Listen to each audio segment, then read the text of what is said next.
DGGI यानी directorate general of GST intelligence ने dream 11 company को 28,000 करोड़ का जीएसटी नोटिस भेजा है। जीएसटी के इतिहास में किसी कंपनी को भेजा गया ये सबसे बड़ा अमाउंट का नोटिस है।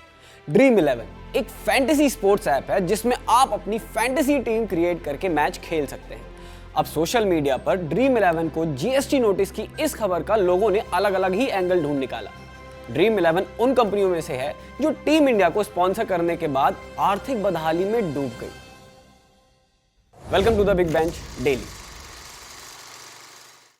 हाल ही में इंडस्ट्रियलिस्ट हर्ष गोयंका ने ट्विटर पर टीम इंडियन के स्पॉन्सर्स को लेकर एक मजाकिया ट्वीट किया, जिसके जरिए बताया गया कि इंडियन टीम को स्पॉन्सर करने वाली किन किन कंपनियों का बुरा हाल हुआ है। इस ट्वीट में सहारा, बायजूस, ओप्पो, स्टार टीवी और ड्रीम 11 का नाम लिखा था। इसके बाद ट्विटर यूजर शक्ति ने ट्वीट किया और एक तस्वीर के जरिए दिखाया कि कैसे सहारा, बायजूस और ड्रीम 11 डूब चुके हैं और टीम इंडिया किसी नई कंपनी को मारने का इंतजार कर रही है। सोशल मीडिया यूजर्स के लिए ये मीम मटेरियल है, लेकिन असलियत में सोचने वाली बात तो ये है कि आखिर टीम इंडिया को स्पॉन्सर करने वाली इतनी सारी कंपनियां क्यों डूब गई। आइए इसे समझने की कोशिश करते हैं। देखा गया है कि पिछले 15 वर्षों में कई बार कंपनियां भारतीय क्रिकेट टीम को स्पॉन्सर करने के बाद बुरे दौर से गुजरी। एक लंबे अरसे तक क्रिकेट टीम को स्पॉन्सर करने वाली सहारा इंडिया कंपनी अब दिवालिया हो चुकी है।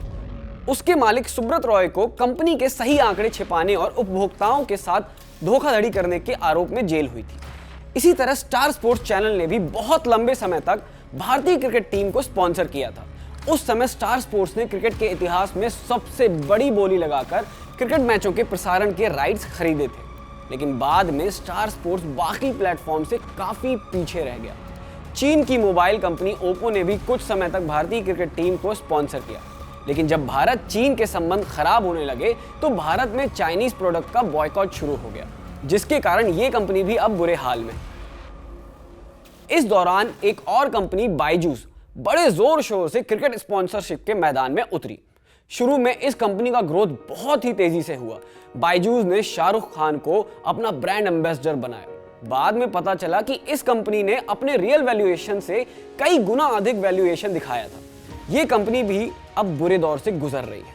इसके बाद बारी आई ड्रीम 11 की, जो पिछले कुछ समय से टीम इंडिया को स्पॉन्सर कर रही है। जीएसटी डिपार्टमेंट की महाराष्ट्र विंग ने इसे 28,000 करोड़ रुपए का जीएसटी नोटिस भेजा है।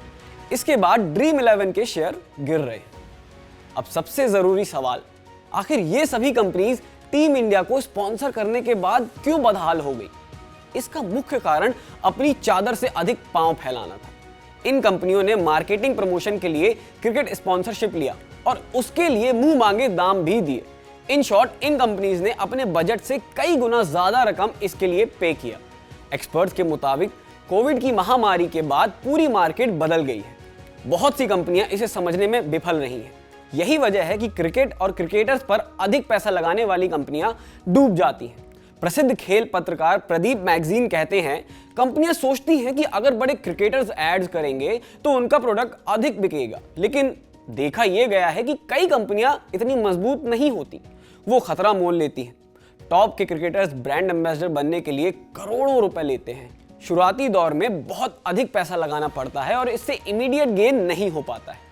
इसी तरह ड्रीम 11 ने भी क्रिकेटर्स पर बड़ा पैसा लगाया, जबकि कंपनी को पता था कि ऑनलाइन गेमिंग कंपनी भारत में अभी ग्रो कर रही है और उसके लिए रूल रेगुलेशन में बदलाव आ सकते हैं। इसी बदलाव के तहत हाल ही में सरकार ने ऑनलाइन गेमिंग कंपनियों पर 28% का जीएसटी लगाया है।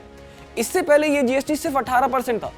इसीलिए ड्रीम 11 का पिछला सारा बकाया जीएसटी कैलकुलेट कर उसे नोटिस भेज दिया गया है। अब द बिग बेंच पर बैठकर हम स्टार्टअप्स और नई कंपनीज को यही एडवाइस देंगे कि भैया अपने प्रोडक्ट पर ध्यान दें, स्लो एंड स्टडी मार्केटिंग पर ध्यान दें, ओवरनाइट सक्सेस के चक्कर पर अपनी कंपनियां ना डुबाएं।